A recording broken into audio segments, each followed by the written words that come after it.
జ్ఞాన చైతన్య ప్రసారం. నమస్కారం, మన ధర్మము కార్యక్రమానికి స్వాగతం. ఇవాళ మన ధర్మము కార్యక్రమంలో మన ధర్మ సందేహాలను నివృత్తి చేసేందుకు మనతో పాటు ఉన్నారు ప్రముఖ ఆధ్యాత్మికవేత్త ఆచార్య శ్రీ తాడేపల్లి పతంజలి గారు. గురుగారు నమస్కారం. ఓం శ్రీ దుర్గాదేవి అయి నమః. గురుగారు, నేటి నుంచి రోహిణీ కార్తె ప్రారంభమవుతుంది. రోహిణీ కార్తెలో రోళ్లు పగిలేంత ఎండలు ఉంటాయని అంటారు కదా, రోహిణీ కార్తె యొక్క ప్రత్యేకత ఏంటి? శ్రీ సూర్యదేవాయ నమః. ఎందుకంటే దిక్కులేని వారికి దేవుడే దిక్కులాగా ఆయన గనక విజృంభిస్తే ఎవరం తట్టుకోలేం. 40 దాటిందంటేనే భరించలేకపోతున్నాం, 50-55 అని అంటే ఎవరం లోకంలో మిగలం. కాబట్టి అటువంటి ప్రతాపం మా మీద చూపించకు. ప్రతాపం అంటాం చూడండి, లోకంలో ప్రతాపము అంటే అంటే ఎక్కువ తాపం, ఎక్కువ తాపం కలిగిస్తాడు కాబట్టి దాన్ని ప్రతాపం అంటారు. దానిని వీరులకి ఆపాదిస్తూ లోకంలో మనం మాట పెట్టేసుకున్నాం. ప్రతాపం, వాడు ప్రతాపం చూపించాడు అని. ప్రతాపం అనే పదం సూర్య భగవానుడికి సంబంధించింది. సరే, మొత్తానికి ఆయన ప్రతాపం ఈ రోజు నుంచి బాగా అధికమవుతుంది. ఎందుకంటే చంద్రుడికి ఇష్టమైనటువంటి రోహిణీ నక్షత్రం దగ్గర సూర్య భగవానుడు ఈరోజు ప్రవేశిస్తాడట. అందువల్ల ఈ రోజు నుంచి రోహిణీ కార్తె మొదలవుతుంది. మిగతా కార్తెల పేర్లు పర్వాలేదులే, చెప్పేటప్పుడు కొంత సౌమ్యంగానే ఉన్నట్టు అనిపిస్తుంది. కానీ రోహిణీ కార్తె అంటే ఎంత తొందరగా ఈ 13 రోజులు, ఈ 14 రోజులు గడిచిపోతాయి. ఎటువంటి అగ్ని ప్రమాదాలు లేకుండా లోకంలో చక్కగా శుభంగా జరగాలి అని చెప్పి ప్రతి వాళ్ళని కూడా కోరుకుంటాం. ఇందాక మీరు చెప్పినట్లుగానే రోళ్ళు పగిలేటువంటి ఎండ అంటే, ఎండకి మామూలుగా మన చిన్నపిల్లలు కాగితం ఇలా పెట్టి పైనుంచి వచ్చేటువంటి దాన్ని కాల్చడం ఇలాంటివి ఈ హై స్కూల్ విద్యార్థులు వీళ్ళందరూ చేస్తుంటారు కదా. మామూలు దానికే అంత, సూర్యకిరణానికే అంత ప్రతాపం ఉంటే ఈ రోహిణీ కార్తెలో ఇంకా విపరీతం. అయితే ఇంత ఎండ లేకపోతే ప్రకృతి నియమం అమ్మ. ఆధునిక విజ్ఞాన శాస్త్రంలోగా మనం చూసుకుంటే రాబోయేది మృగశిర కార్తె. మృగశిర కార్తెలో వానలు మొదలవుతాయి. ఈ మృగశిర కార్తెలో వానలు మొదలవ్వాలి అని అంటే ఎంతగా ఎండలు కాస్తే మృగశిర కార్తెలో అంత చక్కగా వానలు మనకు కురవటం ప్రారంభిస్తాయి. ఎందుకని? ఎంత ఎక్కువగా కాస్తే ఈ కింద ఉన్నటువంటి సముద్రాల్లో ఉన్నటువంటి నీరు అంత బాగా పైకి చేరుతుంది. ఆవిరి అంత బాగా పైకి చేరుతుంది. ఆవిరి మేఘాల కింద మారుతుంది. ఆ మేఘం మృగశిర కార్తెలో వానని కురిపిస్తుంది. అంటే అంతగా ఆవిరి పైకి చేరాలంటే అంతగా భగభగమని మంటగా వచ్చేటట్టుగా ఎండ ఉండాలి. కాబట్టి ప్రకృతి ఆ రకంగా ఈ లోకంలో ఆ సమతుల్యత కోసం అది పెట్టింది. కాకపోతే మానవులమైనటువంటి మనం తట్టుకోలేక అమ్మ బాబోయ్ అని చెప్పి ఈ రోహిణీ కార్తె వచ్చిందని బాధపడుతుంటాం. కానీ అంతా మన మంచికే, పెద్దవాళ్ళు చెప్పినటువంటి మాట. కాబట్టి ఎంత ఎండ ఎక్కువగా ఉన్నా సరే అది మన మంచికే అనే భావనతో ఉండాలి. ఎందుకంటే అంతగా సూర్యుడు ఈ రోహిణీ కార్తెలో కాయటం వల్లే నీళ్లు తగ్గితే తగ్గచ్చుగాక ఆ బాధ పడతాం మనం. కానీ భూమి లోపల ఉన్నటువంటి సూక్ష్మమైనటువంటి కొన్ని క్రూరమైనటువంటి జీవులు కొన్ని ఉంటాయి. ఆ జీవులన్నీ కూడా మలమల మాడిపోతాయి ఆ సూర్యుడి యొక్క వేడికి. అవి గనక నాశనం కాకపోతే లోకంలో విపరీతమైనటువంటి అంటువ్యాధులు వ్యాపించేటువంటి ప్రమాదం ఉంది. కాబట్టి సూర్యుడేమో ఒక పక్క మనకి తాపాన్ని కలగజేస్తూనే మనకి హితాన్ని కలగజేస్తున్నాడు. పాములు గనక ఎలుకల్ని తినేసి పంటలకి గనక ఏ రకంగా మేళ్ళు చేస్తాయో ఆ రకంగానే ప్రకృతి సమతుల్యత కింద సూర్యుడు సూక్ష్మజీవుల్ని కొన్నిటిని మనకి రోగాలు కలిగించేటువంటి వాటిని నశింపచేసి మనకు ఆరోగ్యాన్ని సమకూరుస్తున్నాడు. అందువల్ల రోహిణీ కార్తెలో ఇటు తాపం ఉంది, ఆయన యొక్క దయ కూడా ఉంది. అటువంటి దయాపాత్రుడైనటువంటి ఆ సూర్య భగవానుడికి మనం నమస్కారం చేసుకుందాం. నమస్సవిత్రే జగదేక చక్షుషే జగత్ ప్రసూతి స్థితి నాసహేతవే త్రయీమయాయ త్రిగుణాత్మకారిణే విరించి నారాయణ శంకరాత్మనే. గురువుగారు, సంధ్యావందనం అని అంటారు కదా, శక్తిమాతకు సంధ్య అనే పేరు ఏ సందర్భంలో వచ్చింది? సంధ్య అందులోనే కొంచెం పలికేటప్పుడు మనం ఆలోచిస్తే సంధి కనపడుతుంది మనకి. సంధి కలిగినది, సంధితో కూడినది సంధ్య. సంధి అంటే ఏంటమ్మా? ఇద్దరి మధ్య ఒడంబడిక, ఇద్దరి మధ్య సంధి కుదిరింది అని అంటాం. అంటే ఇటు మధ్యకాలం, రాత్రి పగలు, అంటే పగలు ముగిసి రాత్రి ప్రవేశించేటువంటి సమయం మధ్య, దాని ఒక సంధ్య అంటారు. అలాగే పగలు ముగిసి రాత్రి వచ్చేటువంటి సమయం, అది ఒక సంధ్య. మధ్యాహ్నం అంటే పగటికి రాత్రికి మధ్య ఉండేటువంటి సమయం. ఉదయమేమో రాత్రి ముగిసి పగలు మొదలవుతుంది, ఇది ఉదయ సంధ్య అంటాం. తర్వాత ఏమో మధ్యాహ్న సంధ్య అంటాం. తర్వాత ఏమో సాయం సంధ్య అంటాం, అంటే పగలు ముగిసి రాత్రి ప్రవేశించేటువంటి సమయం మధ్యకాలం. ఈ 3 కాలాలకి సంధ్యా దేవత అని మన వాళ్ళు పెట్టారు, సంధ్యా వందనము అని పెట్టారు. అంటే ఈ మధ్యకాలం ఏదైతే ఉన్నదో అది చాలా తీవ్రమైనటువంటి ప్రభావాన్ని ఈ లోకం మీద చూపించేటువంటిది. తీవ్రం అంటే మనం భయపడక్కర్లా. తీవ్రము అనేటువంటి పదానికి ఇక్కడ అర్థం ఏంటంటే ఉత్కృష్టమైన, అధికమైన ప్రభావాన్ని చూపించేటువంటి దైవిక కాలంట సంధ్య. అందుకే కొన్ని వర్ణాల వారు ఈ 3 కాలాల్లోనూ సంధ్యావందనం చెయ్యండి అయ్యా, సంధ్యాదేవతకి చాలా ఇష్టమైనటువంటి సమయము. అందువల్ల ఉదయ సంధ్యావందనం, మధ్యాహ్న సంధ్యావందనం, సాయం సంధ్యావందనం చెయ్యండి అన్నారు. శివుడికి సంబంధించి మనందరికీ తెలుసు, సాయంకాలం ఆయనకి చాలా ఇష్టమైనటువంటి సమయం. ఆ సమయంలో ఎవరు కూడా పడుకోవద్దు, ఆయన ఆ సమయంలో తాండవ నృత్యం చేస్తూ ఉంటాడని చెప్పి పెద్దవాళ్ళు మనకు చెప్తారు. అదే ఒక పేరు పెట్టి, అమ్మవారి పేరు పెట్టి సాయం సంధ్య అని పేరు పెట్టారు. ఉదయకాలమేమో గాయత్రి అమ్మవారిని పేరు పెట్టారు ఉదయకాలపు సంధ్యాదేవతకి. మధ్యాహ్నకాలపు సంధ్యాదేవతకి సావిత్రి అని పేరు పెట్టారు. సాయంకాలం సంధ్యాదేవతకి సరస్వతి అని పేరు పెట్టారు. 3 ఒకే రకమైనటువంటి అర్థాలు కలిగినటువంటివే. గాయత్రి అనేటువంటి పదానికి అర్థం ఏంటంటే రక్షణ చేసేటువంటిది అని అర్థం. ఉదయకాలంలో ఆవిడ పేరు గాయత్రి, ఆ అమ్మవారి పేరు, సంధ్యాదేవత పేరు. మధ్యాహ్న కాలంకి వచ్చేసరికి ఆవిడ సావిత్రి, అంటే సూర్యుడికి సంబంధించినటువంటిది. ఇక సాయంకాలానికి వచ్చేసరికి సరస్వతీదేవి. సరస్వతీదేవిని ఎందుకు పెట్టారండి ఇక్కడ సాయంకాలపు సంధ్యాదేవతగా అని అంటే, సరస్వతీదేవి అజ్ఞానాన్ని లయం చేస్తుంది. అజ్ఞానాన్ని లయం చేసి జ్ఞానాన్ని మనల్లో పెంపొందిస్తే జ్ఞానంలో మనల్ని లీనం చేస్తుంది. అందువల్ల లయం చేసేటువంటి స్వభావం కలిగినది సాయం, అంటే నాశనమైపోతుంది. పగటి యొక్క వెలుగు నాశనమైపోయి చీకటి అలముకుంటూ ఉంటాయి కదా, అక్కడ అజ్ఞానాన్ని నశింపచేసేటువంటి స్వభావం అమ్మవారికి ఉంది. కాబట్టి సాయంకాల సంధ్యని ఆ సరస్వతీదేవి కింద సంభావించారు. ఆ 3 కాలాలలో ఉన్నటువంటి 3 పేర్లు కలిగినటువంటి ఆ సంధ్యాదేవత చేస్తున్న వారందరినీ అనుగ్రహించాలి, చేయని వాళ్ళని కూడా ఆ పేర్లు తలుచుకున్నటువంటి వాళ్ళని రక్షించాలి అని కోరుకుందాం. గురుగారు, సన్యాసులకు విదేశీ ప్రయాణం నిషిద్ధం అని మన ధర్మం చెప్తుంది. ఈ నియమం పెట్టడానికి గల కారణం ఏంటో తెలియజేస్తారా? ఇది కొంత ధర్మ సంకటమైనటువంటి ప్రశ్న. లోకంలో ధర్మ సంకటాలు ఏర్పడినప్పుడు ఏం పాటించాలి? అసలు విదేశాలకి వెళ్ళవచ్చా, వెళ్ళకూడదా? వెళితే ప్రాయశ్చిత్తం చేసుకోవాలి అంటున్నారు. ఇది ఎక్కడుంది? దీన్ని ఇప్పుడు అందరూ పాటించటం లేదు కదా. ఇలాంటి సందేహాలు గనక మనకు వస్తే ఒక్కటే శరణ్యం.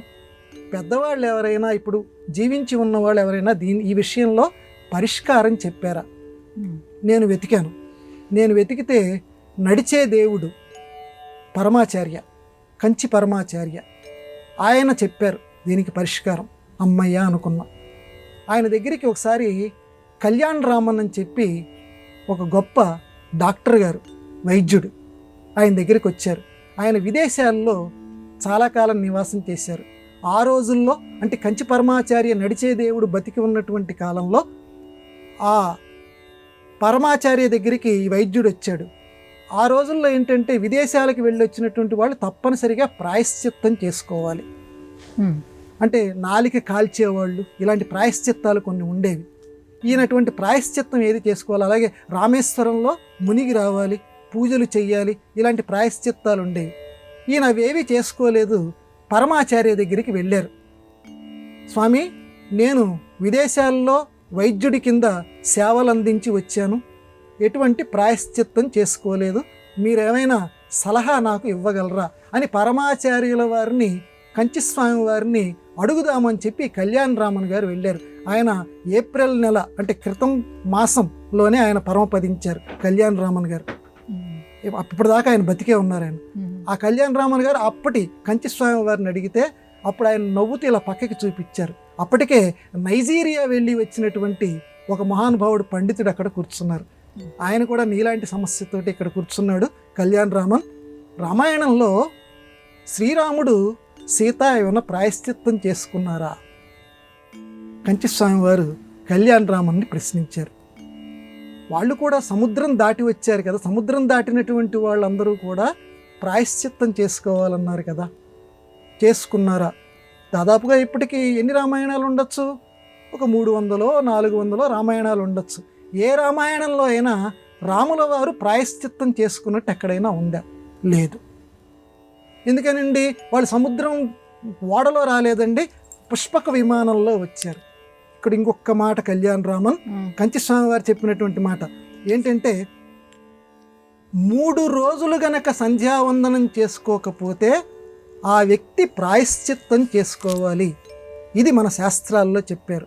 3 రోజుల లోపలే శ్రీరాముడు వచ్చాడు కాబట్టి లంక నుంచి అయోధ్యకి వాళ్ళు ప్రాయశ్చిత్తం చేసుకోలేదు. అట్లాగే కళ్యాణ్ రామన్ ఇంకొక విషయం కూడా చెప్తాను. ఆ రోజుల్లో ఇక్కడ ఉన్నటువంటి వాళ్ళకి కాంబోడియా మొదలైన దేశాల్లో ఉన్న అక్కడ కూడా మన హిందూ దేశస్తులు అక్కడ ఉండేవారు. ఇక్కడి వాళ్ళు అక్కడ, అక్కడి వాళ్ళు ఇక్కడ సంబంధాలు ఇచ్చిపుచ్చుకునేటువంటి వారు. ఇక్కడి వాళ్ళకి కాంబోడియా వాళ్ళకి సంబంధం కుదిరింది.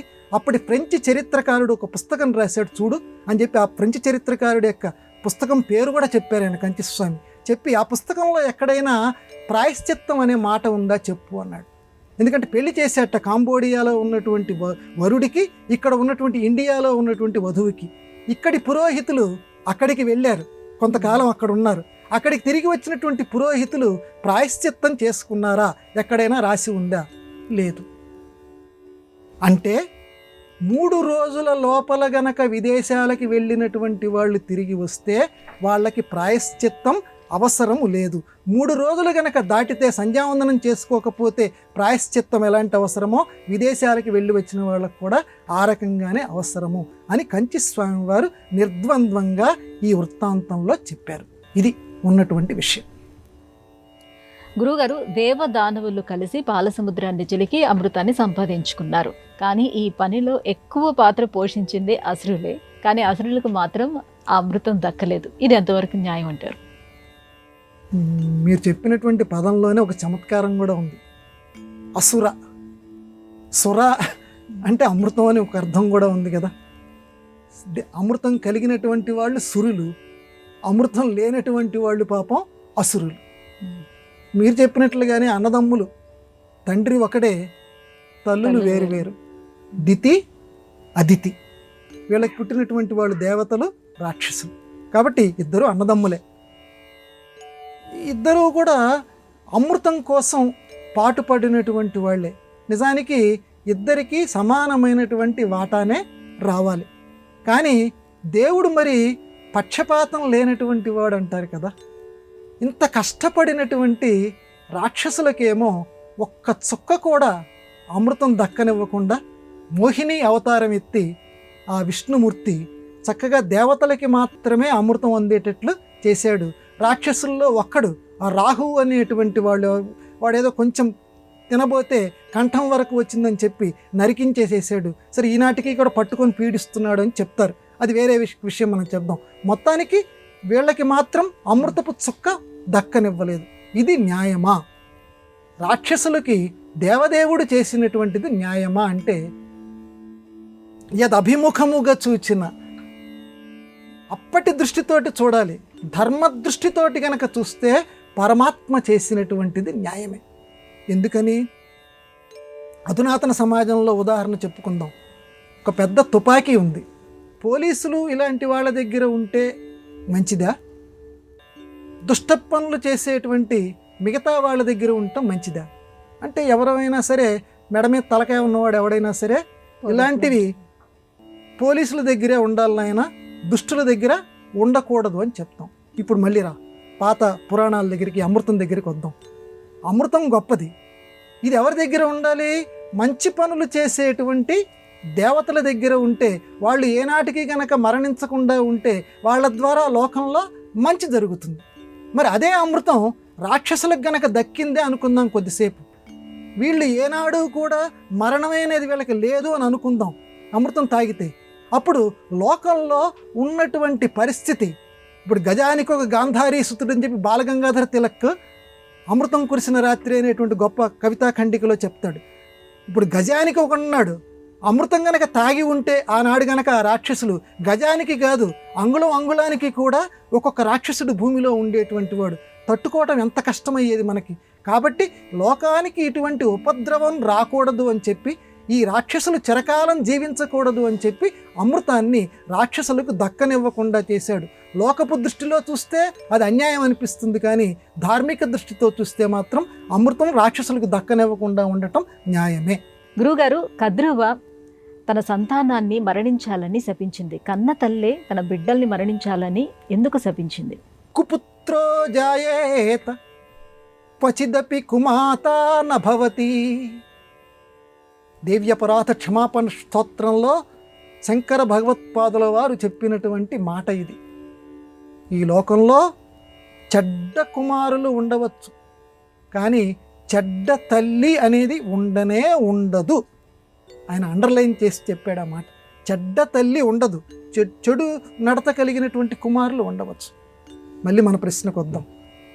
మీరే చెప్తున్నారు కదా శంకర భగవత్పాదులంతటి వారు చెడ్డ తల్లి ఉండదు అని అంటున్నారు. మరి కద్రువ అనేటువంటి ఒక గొప్ప ఆవిడ, నాగమాత, పాములకి తల్లి, ఆవిడ తన కుమారులందరూ చచ్చిపోవాలి అని శాపం ఎందుకు పెట్టిందండి? ఏ తల్లి అయినా సరే కుమారులందరూ చనిపోవాలని కోరుకుంటుందా? తాను చనిపోయినా, తాను బాధపడినా కుమారులు బాగుపడాలని ఏ తల్లి అయినా కోరుకుంటుంది కదా.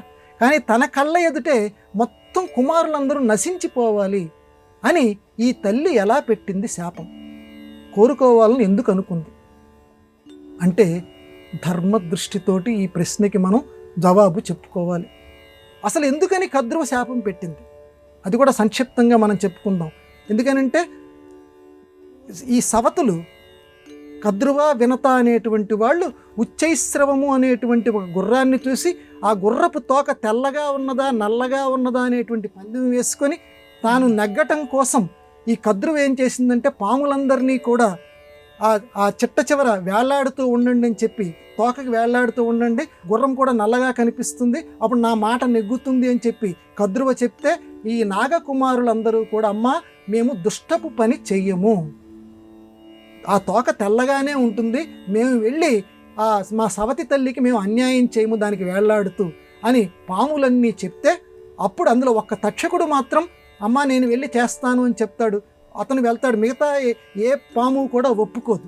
అప్పుడు కద్రువ కోపంతో ఆ పాములన్నింటినీ శాపం పెడుతుంది, మీరందరూ చనిపోదురుగాక, నా మాట మీరు వినలేదు కాబట్టి రాబోయే కాలంలో జనమేజయుడు అనేటువంటి మహారాజు గారు ఒక సర్పయాగం చేస్తాడు, రాబోయే కథ చెప్తుంది. ఆ సర్పయాగంలో మీరు ఆ అగ్నిగుండంలో పైనుంచి వచ్చి పడి మీరందరూ నశించిపోదురుగాక, చనిపోదురుగాక అని చెప్పి కద్రువ శాపం పెడుతుంది. ఇది మహాభారతంలో ఉన్నటువంటి కథ. అంటే ఈ కథని మనం ధర్మదృష్టితోటి ఆంతర్యంతో కనుక ఆలోచిస్తే, కద్రువ పెట్టినటువంటి శాపం ఒక ప్రకృతి ధర్మాన్ని పాటించటానికి పెట్టిందే కానీ తల్లిగా ఆవిడ పెట్టింది అనేటువంటి దృష్టితోటి మనం చూడకూడదు.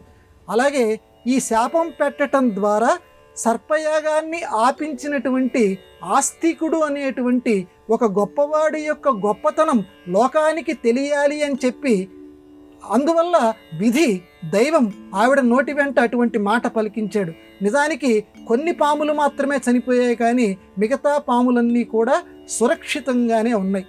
కాబట్టి రాబోయేటువంటి కాలంలో ఒక గొప్ప చరిత్రని లోకంలో కద్రువ ద్వారా ప్రదర్శించాలనుకొని ఆవిడ ద్వారా అలా శాపం పెట్టించాడు. అందువల్ల నిజంగా ఆ తల్లి కొడుకులు చచ్చిపోవాలని కోరుకోవాలా, విధి ఆడించిన నాటకంలో ఆవిడ ఒక పాత్ర మాత్రమే అయింది.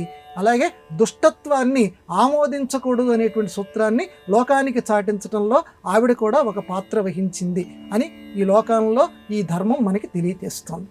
గురుగారు, సూర్యుడి రథసారథి అనూరుడు. అనూరుడి కన్నా ముందు సూర్యుడి రథసారథి ఎవరు? అనూరుడు. అనూరుడు అంటే అందులోనే మనకు కనిపిస్తుంది ఊరువు. ఊరువు అంటే తొడలు లేనివాడు. చాలా ఎంత గమ్మత్తుగా ఉంటాయి భారత పాత్రలు కానీ ఆ ప్రతీకాత్మకలు కానీ. ఏమంటే ఎవడన్నా కూర్చోవాలంటే తొడలు ఉండాలి, కూర్చోవాలి కదండి. తొడలు లేనివాడట, భలే చెప్తున్నారు మీరు. అనూరుడుట, వాడట సూర్యుడి యొక్క రథసారథిట. వాడు కూర్చొని సూర్యుడి యొక్క రథాలని తోలుతున్నాడట. ఏమిటిది? అనూరుడి కంటే ముందు ఎవరైనా అసలు రథసారథంటూ సూర్యుడికి ఉన్నారా? ఈ కథలో అసలు మనం ఎలాగ ప్రతీకాత్మకంగా తీసుకోవాలి, దీనిని మనం ఎలా సమన్వయించుకోవాలి? ముందు ఈ అనూరుడి యొక్క పుట్టుక తెలుసుకుందాం మనం. తెలిస్తే చాలా గమ్మత్తుగా ఉంటుంది. ఒక ద్వేషంలోంచి పుట్టినటువంటి వాడు అనూరుడు. ఏ ద్వేషం? ఒక కన్న తల్లి యొక్క తట్టుకోలేనటువంటి ఉక్రోష ద్వేషం నుంచి పుట్టాడు. ఎందుకని? అక్కడ ఆవిడకి విపరీతంగా తన సవతికి బిడ్డలు పుట్టేశారని చెప్పి బాధపడుతూ ఉంటే, ఈ వినత అనేటువంటి ఒక తల్లి నాకు బిడ్డలు ఇంకా కలగలేదు అనేటువంటి బాధతోటి గర్భాన్ని చీల్చడానికి ప్రయత్నం చేసి ఆ గర్భంలో ఉన్నటువంటి పిండాలని కింద పడితే వ్యాస భగవానుడి యొక్క సూచన మేరకు 2 కుండల్లోనూ పెడితే అది ఈ కాలం అయ్యేదాకా కూడా ఆ కుండల యొక్క మూతలు తీయవద్దు అని వ్యాస భగవానుడు చెప్పినా కూడా వినకుండా అవతల వాళ్ళందరూ పెరిగి పెద్దవాళ్ళు అవుతున్నారు, నా సవతి బిడ్డలు, నా బిడ్డ ఇంక అసలు ఎప్పుడు బయటకు వస్తాడో ఏమిటో అని చెప్పి ఒక్కసారి ఆ పైన ఉన్నటువంటి మూతని ఇలా తీయటానికి ప్రయత్నం చేసింది. అప్పటికి శరీర ఆకృతి ఈ అనూరుడికి సగం వరకే వచ్చింది. పాపం తొడల వరకు రాలేదు, ఇంతవరకు మాత్రమే వచ్చింది. వెంటనే అతను బయటికి వచ్చేసేసి అనూరుడు నమస్కారం చేసి, అమ్మా ఎంత పని చేసావు నువ్వు, పెద్దవాళ్ళు చెప్పినటువంటి మాట వినకుండా ఆయన చెప్పిన సమయానికి గనక మూత గనక తీస్తే నేను సంపూర్ణ ఆకృతితోటి పుట్టి ఉండేవాడిని కదా. అయినా సరే భగవంతుడు ఇలాగా విధి శాసనం చేశాడు కాబట్టి నాకు సూర్య భగవానుడి యొక్క సారథ్యం చేయవలసినటువంటి ఆవశ్యకత ఉంది కాబట్టి నేను వెళ్ళిపోతున్నాను. వెళ్ళే ముందు నీకు ఒక గొప్ప సలహా ఇచ్చి వెళ్తున్నాను. కనీసం 2వ వాడినైనా సరే చెప్పిన సమయం వరకు కూడా ఆపు, ఆ మూత మాత్రం తీయకు. అతను చాలా బలవంతుడైపోయి నీ దాస్యాన్ని తొలగిస్తాడు అని చెప్పి అనూరుడు చెప్పిపోతాడు. ఆ 2వ వాడే వైనతేయుడు, గరుత్మంతుడు. ఈ అనూరుడు చెప్పినటువంటి మాటని పాటించి ఆ తల్లి 2వ వాడు ఆ సమయం వచ్చేంత వరకు వేచి ఉంది. తర్వాత గరుత్మంతుడు తల్లి యొక్క దాస్యాన్ని పోగొట్టాడు. అది వేరే చరిత్ర. ఇప్పుడు మన కథలో కావాల్సింది ఏంటంటే, మన ప్రశ్నలో ఈ అనూరుడు సూర్యుడి యొక్క రథసారథిగా వెళ్తాడు. అంటే ఇక్కడ అర్థం చేసుకోవాల్సింది ఏంటంటే ఘటన సామర్థ్యం. లోకంలో మనం ఎవ్వరము చెయ్యలేనటువంటి పనులు కూడా చేసేటువంటి సామర్థ్యం. అరుణోదయము అని ఒక మాట అంటాం మనం. ఉదయమే లేచేటువంటి అలవాటు ఎవరికైనా ఉంటే, పొద్దున్నే లేచేటువంటి అలవాటు, ఎందుకంటే చాలామంది ఈనాడు అది లుప్తం అవుతోంది. 4 గంటలకి ఆ బ్రాహ్మీ ముహూర్తంలో లేచేటువంటి అవకాశం గనక ఉంటే, ఒక్కసారి గనక ఆకాశం వైపు గనక చూస్తే అప్పుడు మనకి అరుణోదయం కనపడుతుంది. ఆ అనూర అని పలకలేక మనము దాన్ని అరుణ అంటున్నాం, ఎరుపు అని. ఆ ఎరుపు కంటే సూర్య భగవానుడితోటి సమానమైనటువంటి తేజస్సు కలిగినటువంటి వాడు, సూర్యుని కంటే ముందుగా ఈ లోకంలో ప్రకాశించి మన అందరి యొక్క నమస్కారాలు పొందేటువంటి వాడు అనూరుడు. అటువంటి ఆ పేరు కోసం అని చెప్పి ఆ రకంగా అనూరుడని పెట్టారు, కానీ నిజానికి అతను అరుణుడు. ఆ అరుణోదయం మనకు కనపడుతుంది. అరుణోదయం వచ్చింది అని అంటే సూర్య భగవానుడు ఇంకొద్దిసేపట్లో ఈ లోకంలో ప్రత్యక్షమై మనందరినీ అనుగ్రహిస్తాడు అని చెప్పి అరుణోదయ కాలంలో, మామూలుగా కొద్దిసేపు పురాణం పక్కన పెడదాం, ఉదయకాలంలో అరుణోదయం గనక చూస్తే ఆ రోజంతా కూడా మనస్సు ఎంత ప్రశాంతంగా ఉంటుందో. ఏ చిత్రకారుడు కూడా ఆ చిత్రాన్ని గీయలేడమ్మా. కెమెరాలో ఆ ఫోటోని తీసినా కూడా అంత అందంగా రాదు. నిజమైనటువంటి అద్భుతమైనటువంటి ఆ దైవ చిత్రం మనకి కనపడుతుంది ప్రతి అరుణోదయం. కాబట్టి అరుణోదయంగా ప్రకాశించి ఈ లోకంలో ఉన్నటువంటి అందరి మనస్సుల్ని సాంత్వనపరిచేవాడు అనూరుడు. మరి అతనికంటే ముందు ఎవరండి? సారథి. ఇంత గొప్పగా చెప్తున్నారు అతన్ని గురించి అంటే, అంతకుముందు సూర్య రథం ఉండేది, అంతకుముందు సారథి ఉండేవాడు. అతని పేరు ప్రసిద్ధిలో లేదు, కానీ సూర్యరథం నడుస్తూ ఉండేది. కాబట్టి ఆ సారథి పేరు, ఎందుకంటే బాగా సూర్యుడు వెలుగుతూ ఉంటే చిన్న దీపం పెట్టామనుకోండి, దీపం వెలుగునెవరు పట్టించుకోరు, సూర్యుడి వెలుగే వెలుగు. ఆ రకంగానే అరుణుడు, ఈ అనూరుడు యొక్క వెలుగు బాగా వచ్చేసరికి అంతకు ముందు ఉన్నటువంటి సారథి యొక్క పేరు, ఆ వివరాలు లుప్తమైపోయాయి. ఇతని యొక్క పేరు, ఇతని యొక్క వైభవం, అరుణోదయం అందరికీ లోకంలో సుప్రసిద్ధమైంది. కాబట్టి అంతకుముందు సారథి ఉన్నాడు, కానీ ఇతను వచ్చిన తర్వాతే అరుణ సారథి కింద ప్రసిద్ధికి ఎక్కాడు. గురుగారు, ఇవాళ మన ధర్మం కార్యక్రమంలో మాకు వచ్చినటువంటి ఈ ధర్మ సందేహాలన్నీ కూడా నివృత్తి చేసినందుకు ధన్యవాదాలండి. నమస్కారం అమ్మా. ఇది ఇవాళ మన ధర్మం కార్యక్రమం. రేపటి మన ధర్మం కార్యక్రమంలో మళ్ళీ కలుసుకుందాం. నమస్కారం. ఈ కార్యక్రమాన్ని తిరిగి చూడాలనుకుంటే www.youtube.com/ETV Life Spiritual లో చూడవచ్చు.